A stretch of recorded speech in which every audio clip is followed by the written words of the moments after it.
We have on the webinar today 3 expert speakers from Stuart Country Day School of the Sacred Heart in Princeton, New Jersey. Rose Newbert, Director of Finance and Operations, Darren Malone, Director of Facilities and Sustainable Planning, and Courtney Portlock, Head of Upper School and Director, National Center for Girls Leadership at Stuart. Rose, Darren, and Courtney, thank you for joining us, and you may now begin your presentation. Good afternoon. This is Rose Newbert speaking. We are so excited today to be presenting the Campus as a Lab program at Stuart Country Day School of the Sacred Heart. This program has been in development for about 3 years, and in our presentation today, we hope you enjoy hearing about the inception of our program, our experiences with universities committed to the Campus as a Lab program, and specifics regarding the structure, the program Stuart has taken, and hopefully you'll walk away with some helpful hints for your school.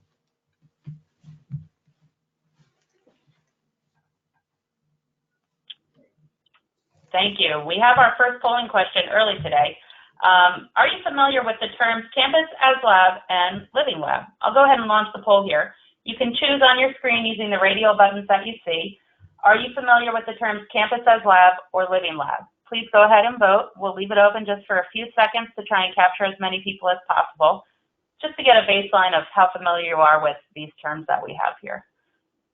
We have about 90% of folks who have voted. Thanks to everyone for participating. I'll go ahead and close the poll and share the results here. Oh, wow, we have 98% of folks who say no, they are not familiar with these terms, and 2% said yes. I'll go ahead and hide this. Back to our slides. Do you all have any comments on that? Well, I think we are very excited then to take this opportunity to perhaps engage you in the concept. So we are very excited, even more so, that you're participating in the webinar with us today. Great, thanks. I think we have another question here. Does your school have a campus-based learning program? Please, again, select your choice here on the screen using the radial buttons that you see. Does your school have a campus-based learning program? Yes, no, or I'm not sure. We'll just leave this open for a few seconds to capture as many folks as we can here. Again, just getting a baseline of who our audience is and what we can present to you today and hopefully close some of these knowledge gaps. All right, we're at 90% again. Thanks to everyone who has voted. And I will share this. A little more even on this one. We had, yes, 13% of people say that their school does have campus-based learning programs. 38% said no, and 49% said they're not sure. Any comments on that? I'm hopeful that what people will learn today is what sometimes qualifies as a campus-based learning program that they may not otherwise understand. The 49% of not sure, my guess is more schools do actually have some campus-based programming than people are aware of. Great. I think that leads us into our third question here, which is, if you do have a campus-based learning program, what word or words best describe your program? So I'll launch this third poll here. Please choose whether your campus-based learning program encompasses gardens or nature trails, recycling, chickens, kitchen, something to do with the kitchen, or building data. Go ahead and vote here for our third polling question of the day. Again, garden or nature trail, recycling, chickens, kitchen, or building data. And we'll leave this open for a few more seconds. Make sure to make your choice here on the screen. And I'll go ahead and close the poll here with about 90%. Again, thanks to everyone for participating. And we had 36% of people say their program encompasses gardens or nature trails. 45% said that their program involves recycling. 2% had chickens, and 2% had kitchen as their choices. And 15% had building data. So I'll throw it back to you all. Great. So this is Darren Malone, the Director of Facilities here at Stuart. As you're from all over the country, I thought I'd give you a sense of where Stuart sits in the landscape. Stuart Country Day School is just outside the town of Princeton, New Jersey. As you can see, we're located in the center of New Jersey. Our campus is about 2 miles from Princeton University, about 40 miles from Philadelphia, and about 45 miles from New York City. We are a rather rural environment, but with direct access to not only some of the best institutions of higher education, but major metropolitan locations as well.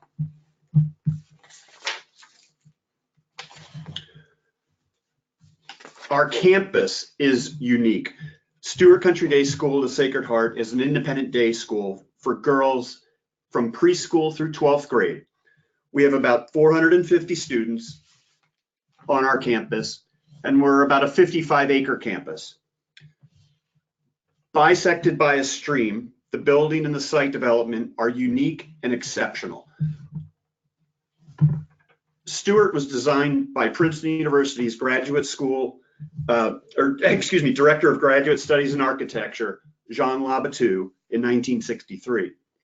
Labatut's teaching was influential to a generation of architects, and perhaps most importantly, his buildings at Stuart are central to the cultural identity of our school.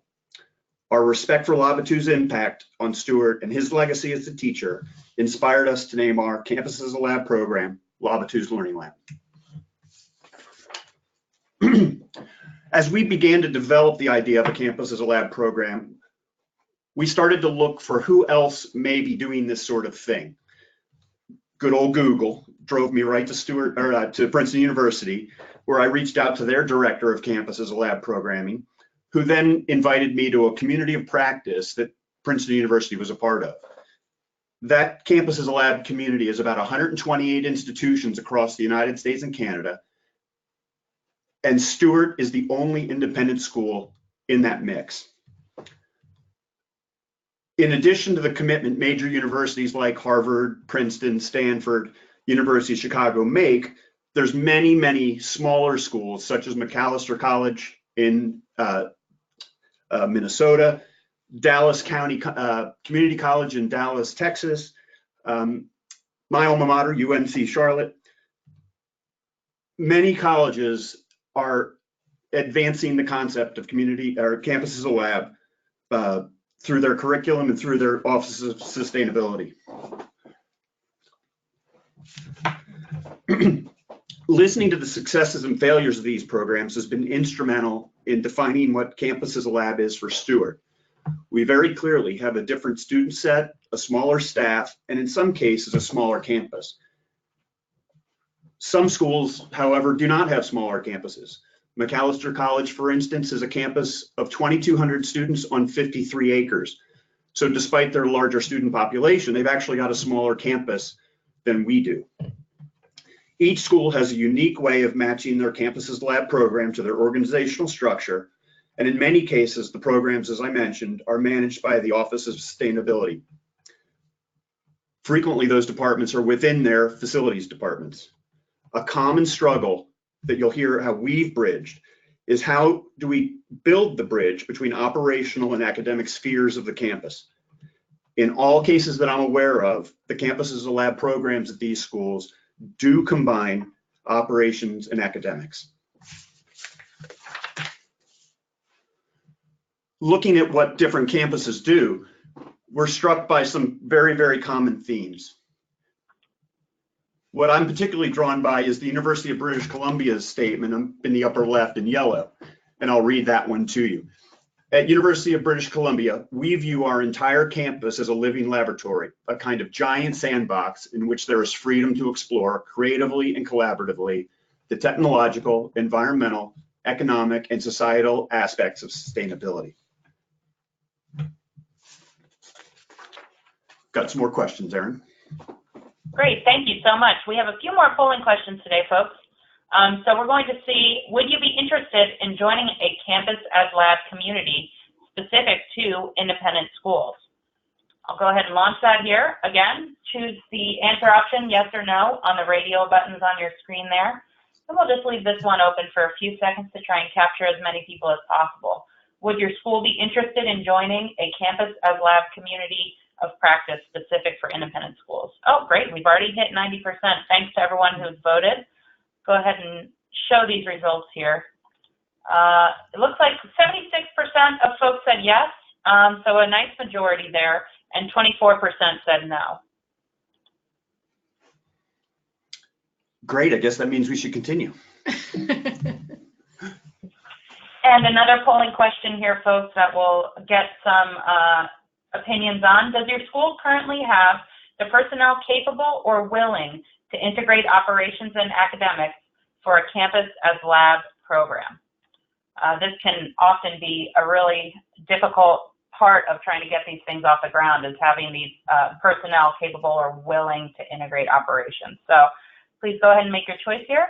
We'll just leave it open for a few more seconds. Thanks to everyone who's voted so far. All right, wonderful. We, again, have over 90% participation. This one's fairly even. We had 42% of people said yes, their school does have the personnel, and 58% said no. So it's not quite an even split, but fairly close to an even split. Any comments on that? Well, we hope you can change your mind on that, because we do believe that there are probably personnel super interested and exciting to use the campus as a living lab. And I think we can show you in our structure where those people are right under our noses. So we hope that we're able to give you some helpful hints on that.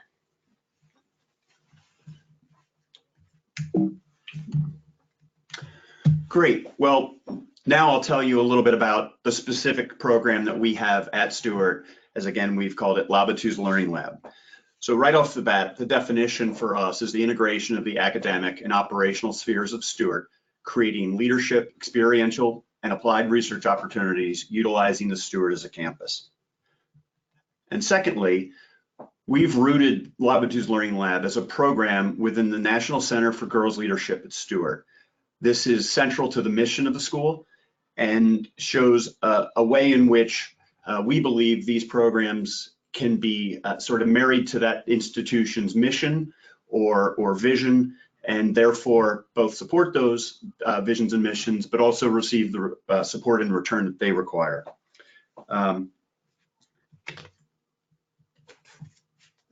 I'll tell you a quick little story about the way this sort of all began. My background is as an architect. I worked for many, many years designing independent schools.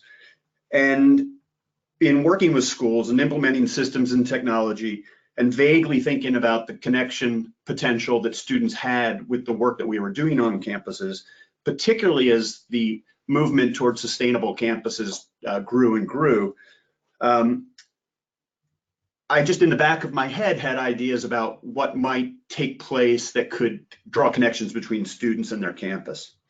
Later, after arriving at Stuart, we began to focus pretty strongly on the energy efficiency, energy reduction strategies of our campus.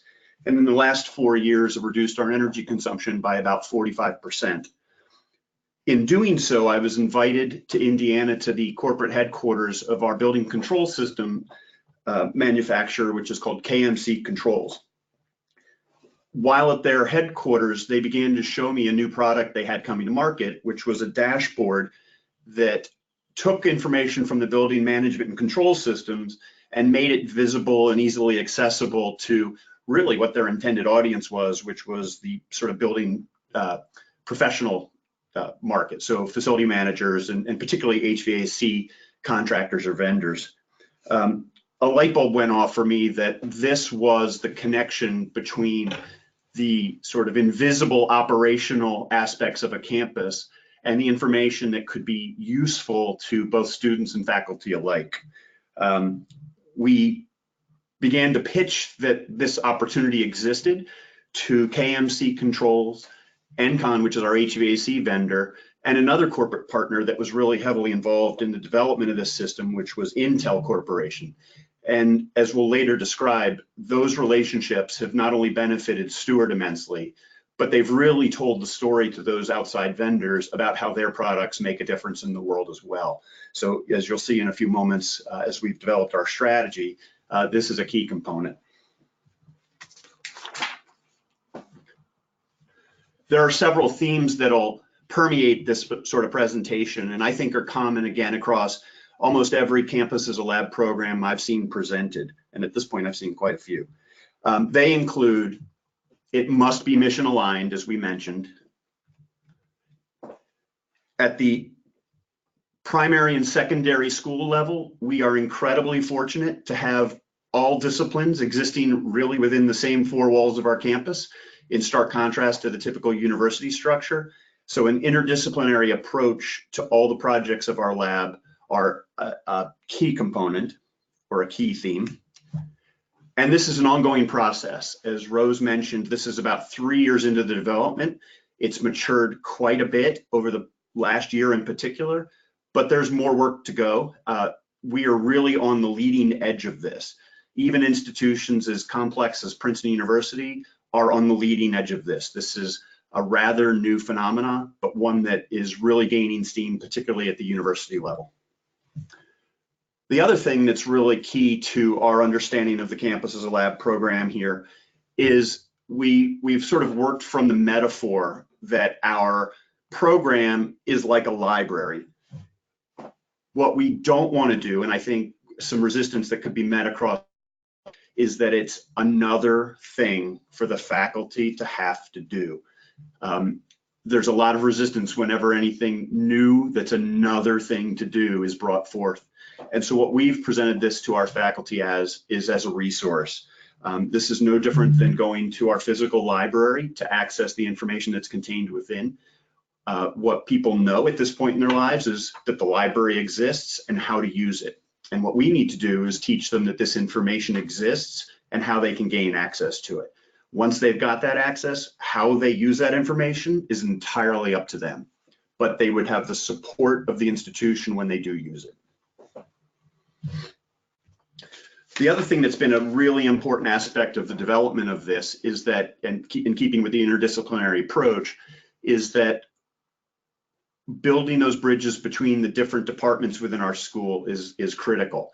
So we very early on developed a committee of interested parties from across the campus. This picture does not depict the entire committee because it's very hard to get everybody together at the same time this time of year.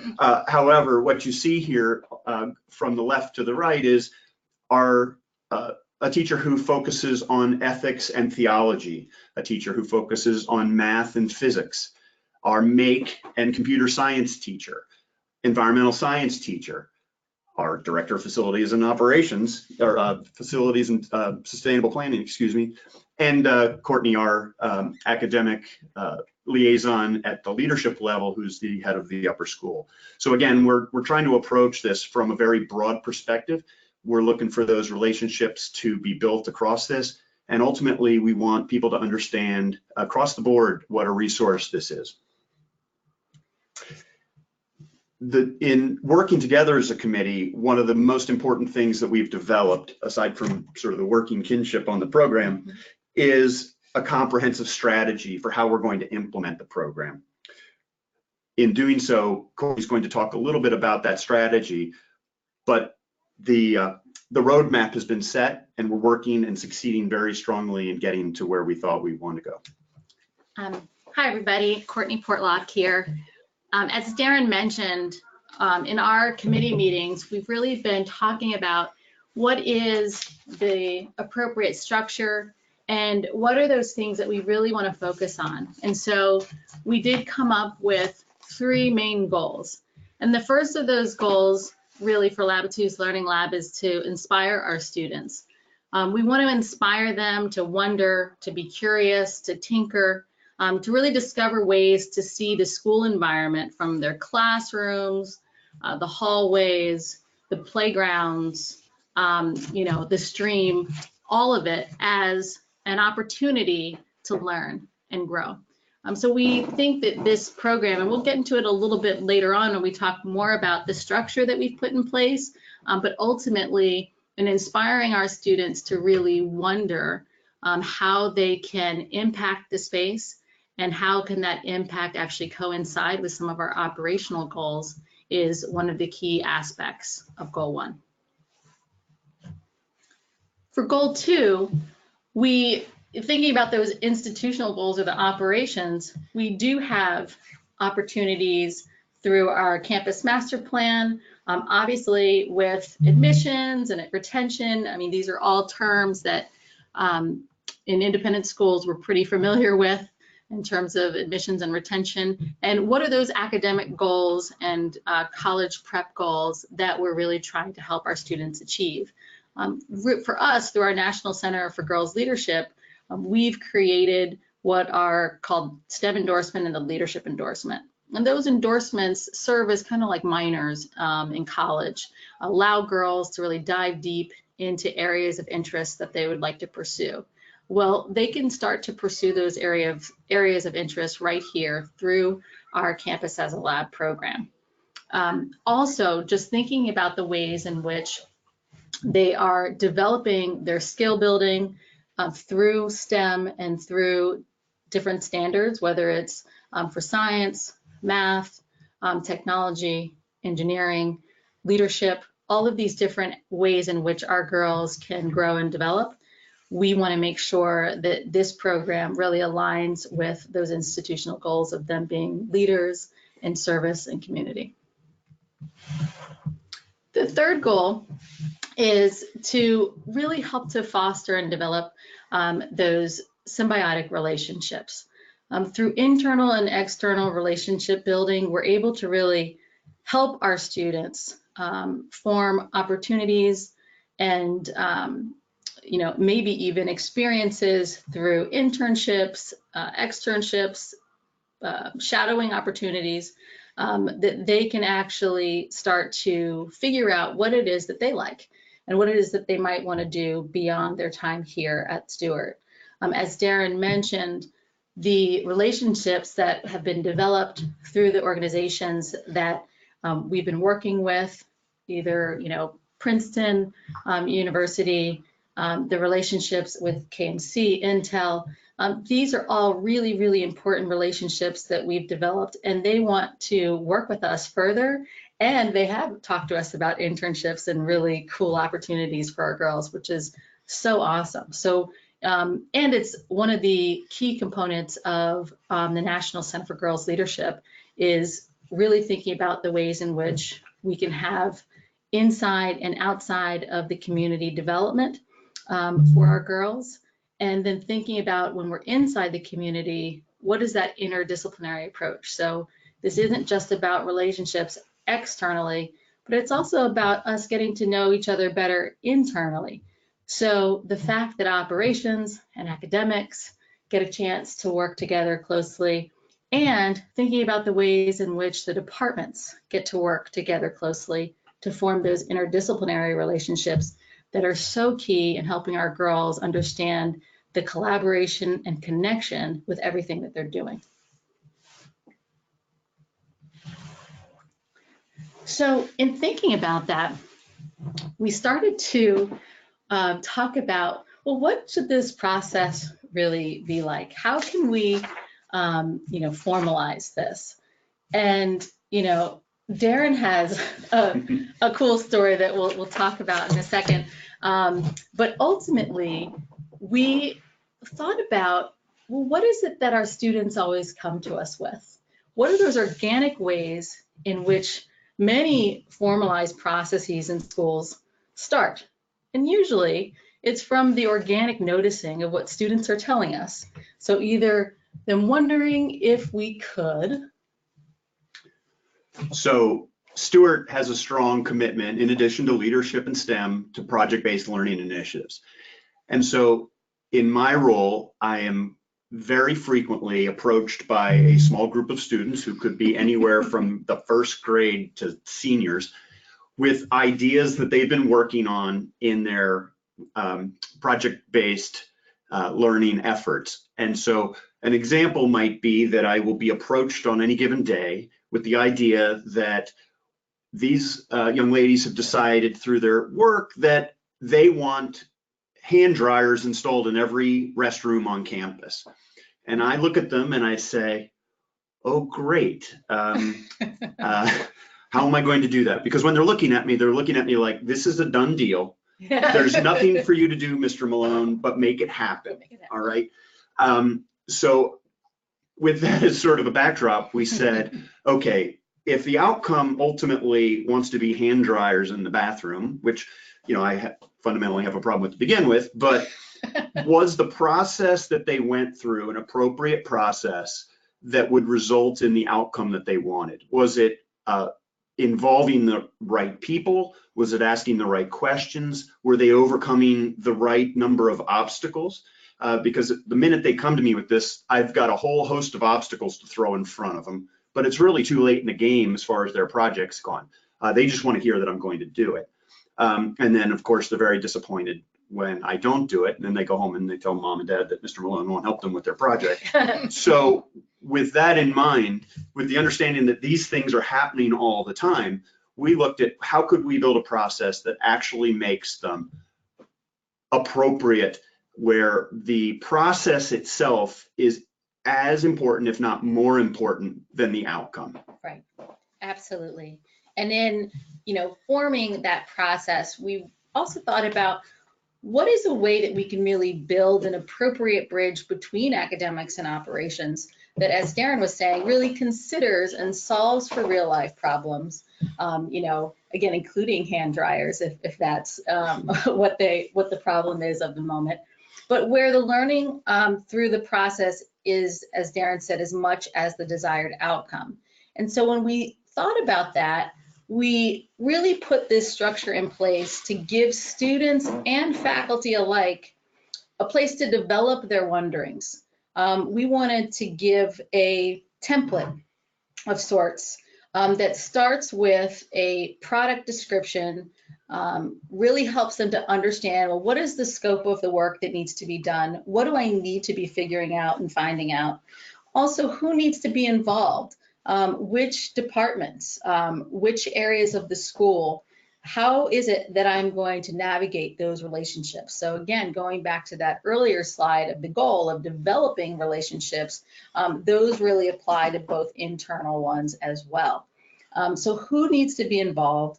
And once I involve all the necessary parties, how is it that we're going to actually make this project come through to fruition? So what is the budget that we need to be thinking about? What are the funding sources that are available to us?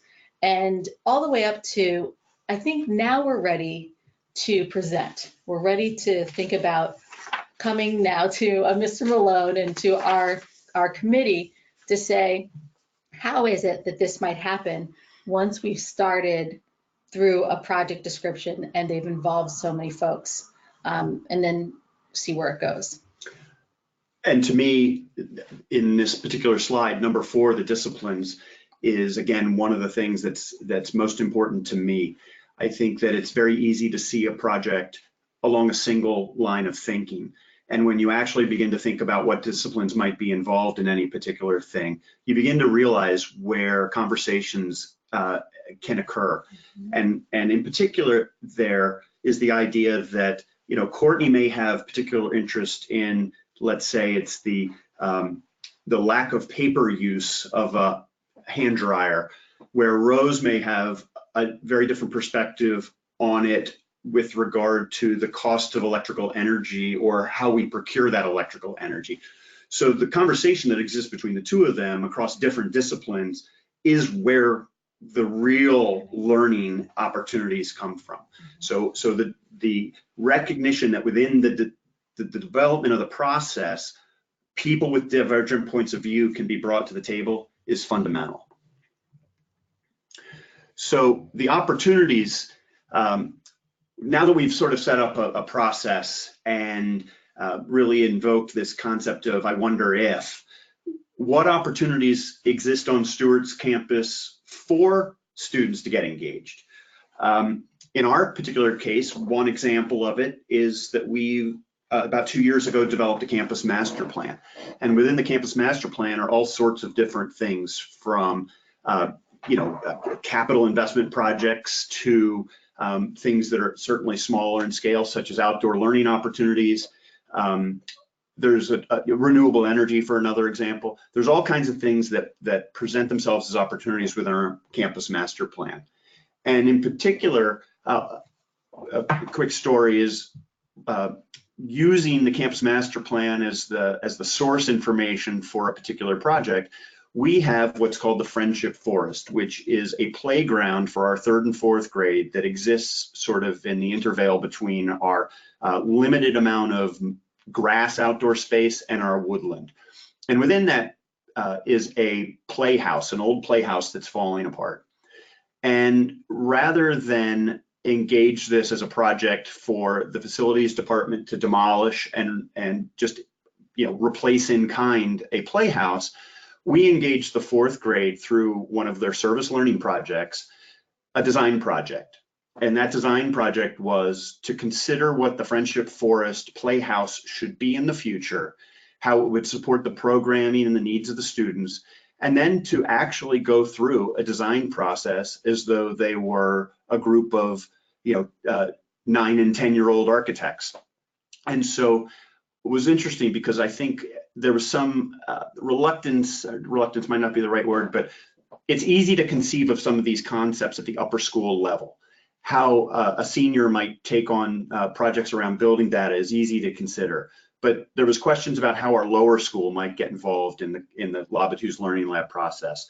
And in fact, the 4th grade was our first project, and the Friendship Forest Pavilion became our first project.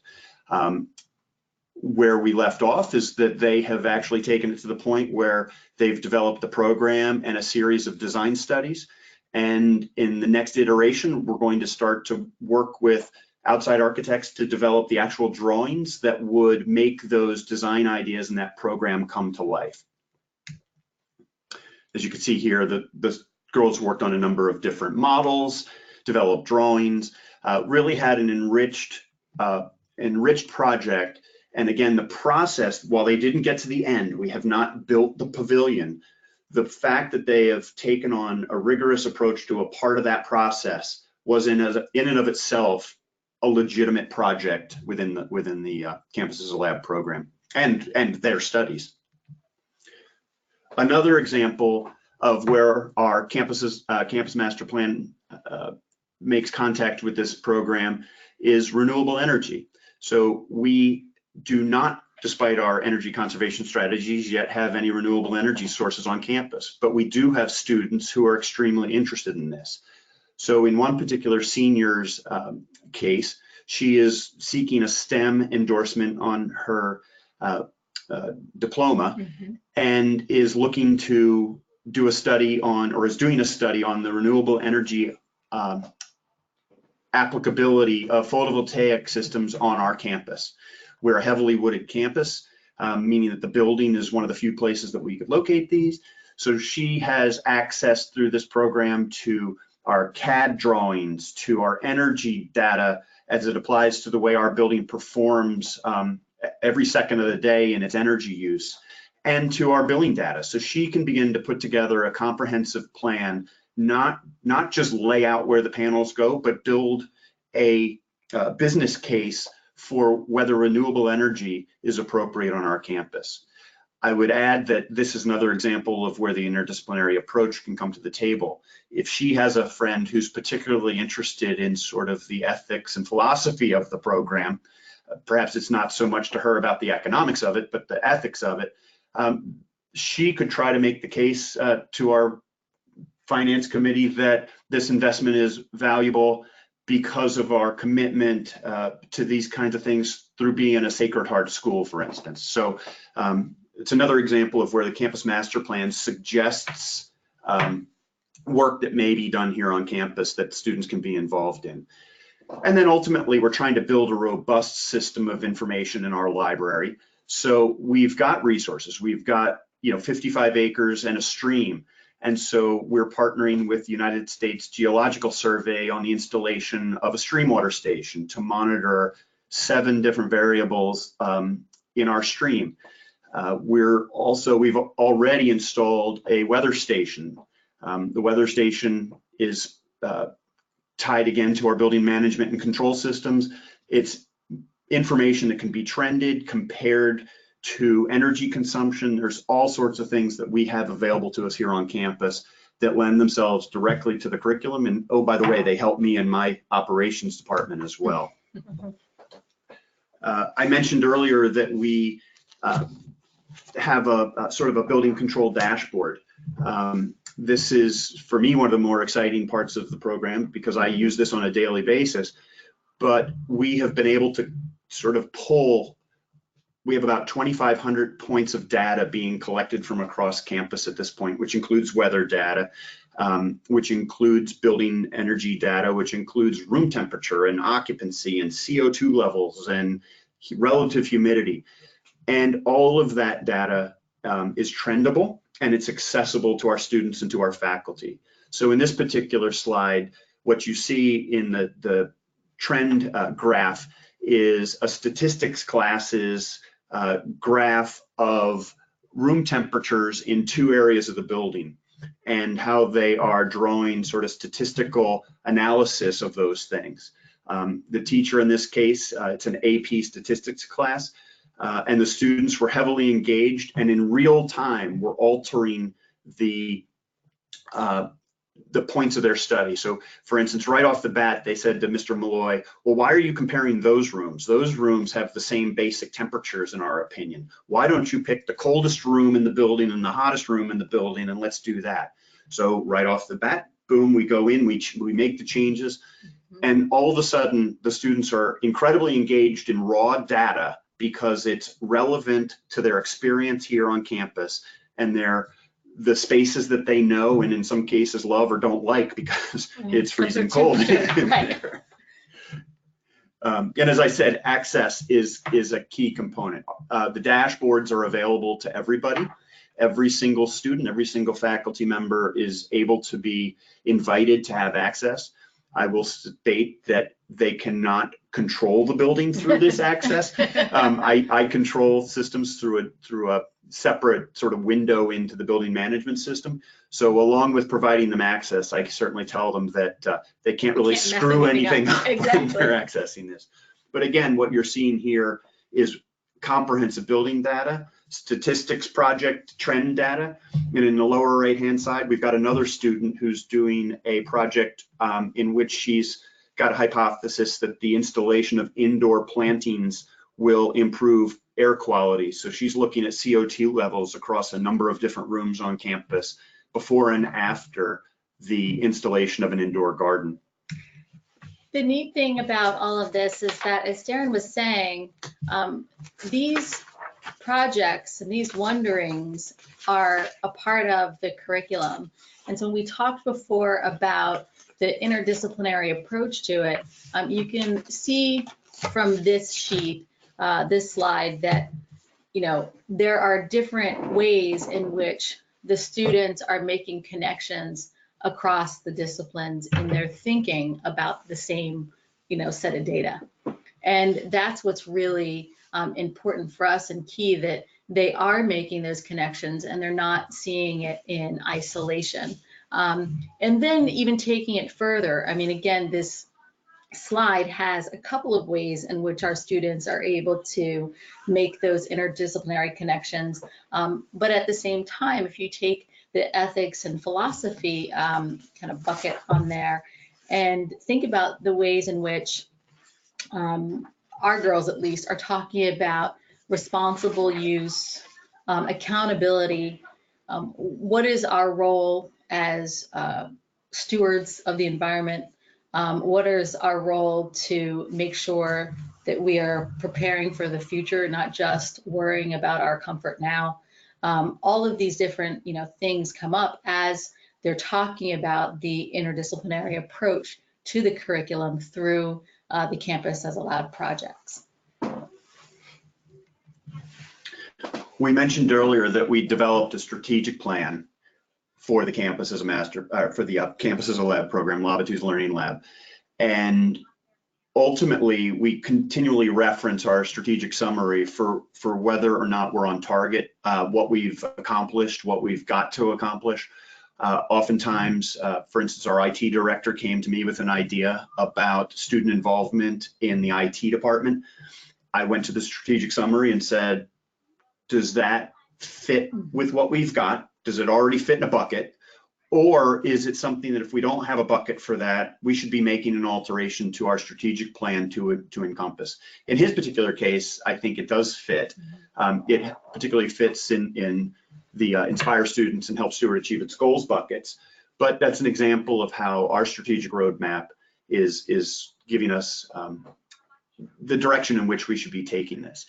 I would say that there are a couple of things that we particularly have identified we haven't yet really taken full advantage of.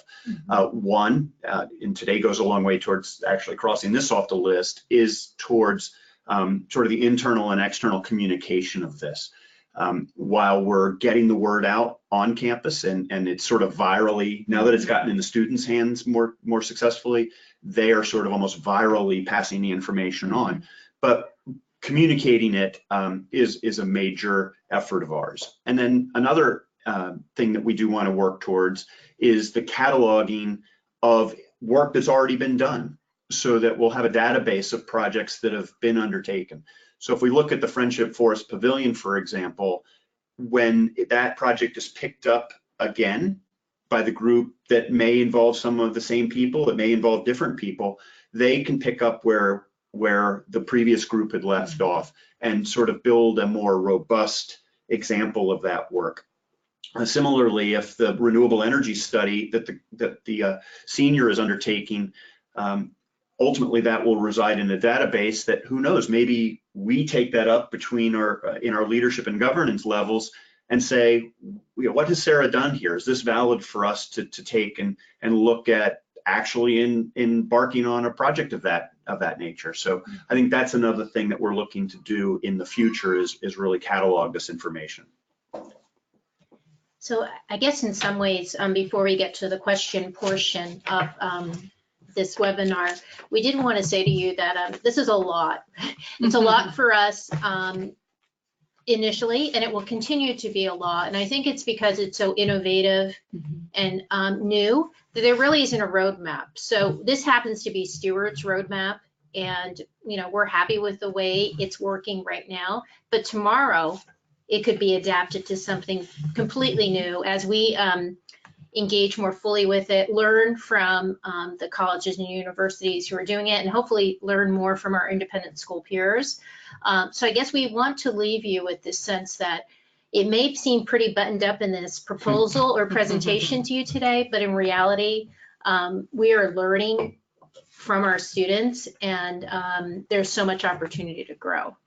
I think we're ready for questions soon, so we'll probably flip over to that portion. Yep, we've got a couple more questions, I think, Erin, and then we can switch over to Q&A. Great, thank you. And before we just launch this next question, I will remind our audience, if you have questions for our panelists, we've had a few come in so far, please go ahead and type them into the questions pane on the GoToWebinar panel there on your screen. So we'll go with our next polling question here. Has your school invested in building management systems for HVAC and/or lighting control? We saw some of this in the presentation about a building management system, so please go ahead and let us know. Do you all have a building management system at your school? Yes or no? And we'll leave that open for a few more seconds, capture a few more people. Go ahead and make your choice here, folks. All right, wonderful. Thank you to everyone who's participated. I'll go ahead and share the results there. Looks like a robust amount of folks do have that investment in building management systems. We had 73% of people say yes, and 27% of people said no. Do you have any comments on that, or should we just go to our final polling question? First of all, I'm very excited to see that many people do have the system. I think that for those that maybe don't, or even those that do and they're not taking full advantage of it, that control system, particularly through scheduling, is low-hanging fruit for energy conservation strategy. So I would highly encourage people to take advantage of the system they have or invest in it if they don't have it. Great, thanks. And this is our final polling question for the day. What characterizes your biggest obstacle to creating a Campus as Lab program? So I'll go ahead and launch that here. We have a number of options here. Financial investment, operational staff, disinterested faculty, it doesn't support your school's mission or curriculum, or you just don't know where to begin. I mean, these programs are huge, so you might not know where to even start. So please let us know what characterizes your biggest obstacle to creating a Campus as Lab program. And we'll go ahead and leave this open for a few more seconds. Thanks to everyone for participating in our polling questions today. And I'll go ahead and close that. We have 80-some% of folks who have voted here. Wow, we have a interesting spread. We had 24% of folks say financial investment is their biggest obstacle. 37% say operational staff. 9% say they have disinterested faculty that they're dealing with. 4% say it doesn't support the mission or curriculum of their school. And 26% say they just don't know where to begin.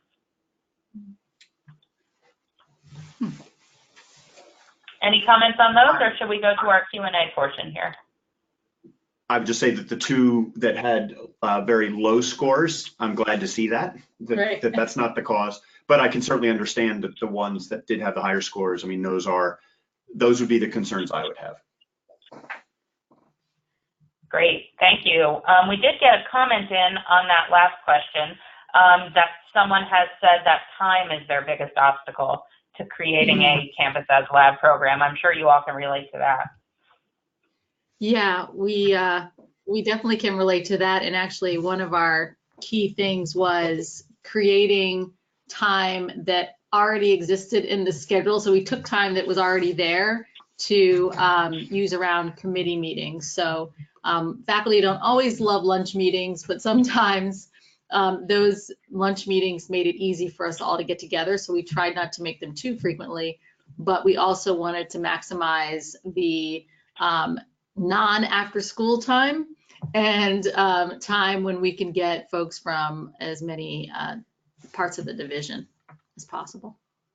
Great, thanks. So go ahead. I was just going to say, and as it relates to my time as a facility director, you know, the fact is that most of the recent investment we've made in updating our mechanical systems, for instance, was time I was going to spend anyway. So whether or not my new VAV boxes have, you know, only temperature sensors or have temperature, CO2, occupancy, all these other sensors has really no time investment for me. It was really just a matter of building a more robust system. And financially, there's very little difference in cost between an individual room control with 7 different sensors or with 1 sensor. That's not where the cost for that system is. But again, back to time, I think that my challenge for it has actually been to find times where that diverse group of people have schedules that coexist with each other so that we can get together and advance the discussions. Particularly in a school with K to, you know, pre-K to 12, we have 3 different schools operating on 3 different schedules, and getting people across those schools to come together at the same time can be difficult. Yeah. But we just keep pecking away. Great. That actually leads in really well to one of the questions that came in. So I'll take this question first as it relates to time. Someone asks, how long has your program been operational? And then how long since you started to develop it? It was about 3 years ago that I first, probably in my own head, formally thought to pursue it. And I think the name came first, just because the Labatut's got such a strong presence here. But in terms of the first project, the Friendship Forest project was in the early spring of 2018. So a year ago was the first formal project of Labatut's Learning Lab. In the 5 years I've been here, there have been many, many examples of the hand dryer that have come our way. We just didn't yet have a way of organizing that information and making it a sort of a better project. So I'd say we've been doing it forever. It's just that we've had the sort of we've had the code through which to process it for probably a year and a half, 2 years ago is when we developed that code.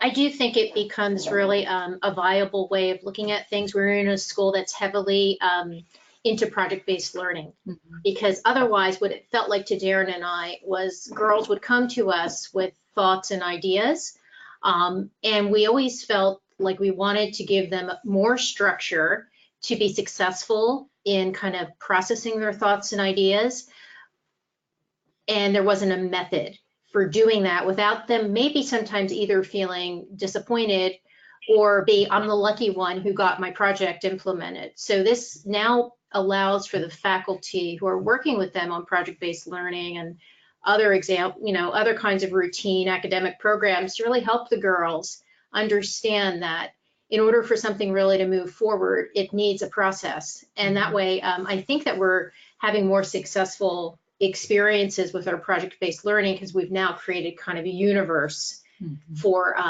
engagement versus someone says yes or someone says no. And no one wants to be the office of no. That's just not fun. Right. Great, thank you so much. Someone else is just asking a clarifying question. She asks, you mentioned a collegiate network at the beginning tied to Princeton. What's the name of this affiliation? And I wonder if this person might be asking about your community of practice. Sure, it's interesting. I think that's all they call it, to be honest with you. They call it the Campuses Lab Community of Practice. And we get together once a month. Different schools run webinars on the way their programs are being used. And I've been a part of it now for probably a little over 2 years. And like I said, it's very interesting to be the school in the group that is not the university, because we've got such different situations in so many ways. However, there was so much information to be taken from those groups, what worked for some, what didn't work for some. The way we originally conceived of this program and what it is today was heavily influenced by our participation in those Campuses as a Lab community meetings. And we just had, I sort of joked that I Googled it, and that's the truth. And it turned out that her name's Dr. Carolyn Savage. She's the director of Campus as a Lab at Princeton University. And I reached out to her, and I sort of hit the gold mine because she's the moderator of the Campus as a Lab community of practice with somebody from the University of Calgary. And she invited me to participate. And so I think that goes back to the symbiotic relationships things. I have developed a very strong working relationship with Princeton University in a way I never would have without this. She is extremely interested in what we're doing and supporting what Stuart's doing here at our level with this. I received something from a trustee this week that was a news article from Princeton University's website about 5 Campus as a Lab projects that they're undertaking on their campus as we speak. So again, the sort of viral nature of this is such that as more and more people are sort of keyed into it, I think back to that first question and how many people know about it, and it was what, 98 to 2% or something like that. Yeah. And the same would have been true in our community here. And it's getting out. The word is getting out. The students are figuring out that their friends have, such and such would be interested in this for their independent project or whatnot. So that's where I think that if people are interested in developing one of those community as lab or Campuses Lab community of practices for our level, that it might be beneficial. Certainly to that where do I start question. Mm-hmm. That's great. And I think you're really must be reading these notes here as the questions come in, because you're teeing them up perfectly, Darren. And when you talk about the viral nature of these programs and sort of how the word gets out, someone asks, when you're getting a program like this off the ground, do you have a plan for messaging to your different constituencies, whether that be your faculty, your students, or parents, trustees, et cetera? Darren, I'm going to speak for Darren a little bit on this, because he has been very careful with this Campus as a Lab program, because what we didn't want it to become, frankly, was a marketing tool. We were not interested in putting this in the annual report or having the advancement office, shop it around. We really wanted it to be about the academic experience of the Stuart student. Now we are talking about it a little bit more with our advancement colleagues, or even at the board level. They are keenly interested in this, and we report out to them about it at our Buildings and Grounds Committee meetings. But I think we don't want it to be tampered with or tinkered with, other than by the students. We really want this to be for them. But I can see how over time we would feel more comfortable letting this, maybe show up in the Stuart News. I think that'll happen relatively soon. But we don't want it to be a silly thing. We want it to be, for the girls. A common topic of conversation in both Stuart's conversations, but in the campuses lab, university conversations, is the building of the bridges and how to get the word out to people to take part in it. And in our case, we've made presentations through divisional meetings at each level to a generally receptive audience in the faculty, who then go back to their daily work and don't necessarily always figure out how to make it happen. And we've set expectations that a couple of projects will get the ball rolling, and that will help sort of spread the word even more.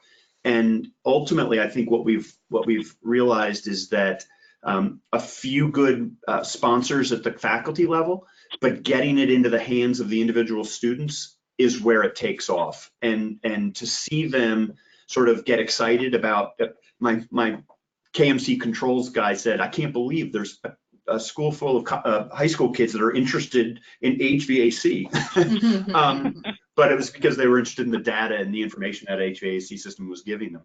And the students are the ones that are actually taking it and running with it and energizing the system. That's great. What a great response, and sounds really, really cool for the students. That leads to another question, really good segue again. The students are really driving this at Stuart, it sounds like. So I wonder how this becomes integrated into classroom time. It sounds like some of the older students are maybe doing some independent study using some of your building data. Some of the younger students are doing some more, group activities that are led by your faculty members. So how do you work on integrating these projects into classroom time? So in terms of integrating it into classroom, it could be a part of an existing curriculum, and it could be a way to actually get at a lesson. So I know, for example, one of the pictures that we showed in the slides is that from the AP statistics class. So as part of a lesson, and again, as part of the AP stats curriculum, the teacher was able to utilize the dashboard in order to get the students to think about the statistics and the ways in which to use the concepts they had learned, the statistical concepts that they had learned, in order to apply to the data that they were reading. So from that standpoint, it can happen in that way. And we've tried to set it up. Darren mentioned earlier that we went to each division and had a conversation with faculty about it. And we really set it up that this could be something that is intentionally a part of your curriculum. This could be something that as you are, doing a lesson, and as a student asks a question or has a wondering, that you could then bring it up then. Or this could be something that really originates from a student wondering that, again, might not necessarily be a part of the curriculum, but it could be part of an outside project like a STEM endorsement or a leadership endorsement or something of that nature. So we've tried to set it up so that there's as many access points as possible, that faculty can access it from as many points, either through their curriculum, whether that's through a lesson plan, through the instruction, through an aha moment from a student during a lesson, or a student that, again, has a wondering and then can go through this process to see that wondering develop. Wonderful, wonderful answer. Thank you so much. I think at this point we have run out of time. Thank you to our audience for those great questions. Thank you to our presenters for the great presentation and for answering those questions so thoughtfully. And I will just remind everyone that today's webinar is being recorded. It'll be available on the website in approximately 1 to 2 business days. That's for NBOA members only. As another reminder, please download the handouts out of the GoToWebinar interface. You'll find your continuing education instructions there, as well as a copy of the slides. Please go ahead and answer our survey about the webinar. This webinar was the final webinar in our Spring 2019 series. Thank you all for closing it out so strongly. I'm pleased to announce, however, that NBOA will be hosting our first ever summer webinar series. We've never done this before, so we hope you all will find it useful. We're featuring 4 brand new webinars beginning on June 13th with the future of financial aid in a disrupted landscape. Registration is now open on the NBOA website for that. I hope that some of you will join us. A final reminder, don't forget that NBOA's call for programs for the 2020 annual meeting in Orlando, Florida is now open and will be open through the month of May. So please go ahead and consider submitting a proposal. Selected speakers will receive a significant discount on the meeting registration fee. Finally, if you have any questions about this webinar or any NBOA program, please email programs@nboa.org, and a member of our team will reply to you shortly. Thank you for joining us. Darren, Rose, and Courtney, thank you so much for your time and your expertise today. Thank Thank you. you. Appreciate it, Erin.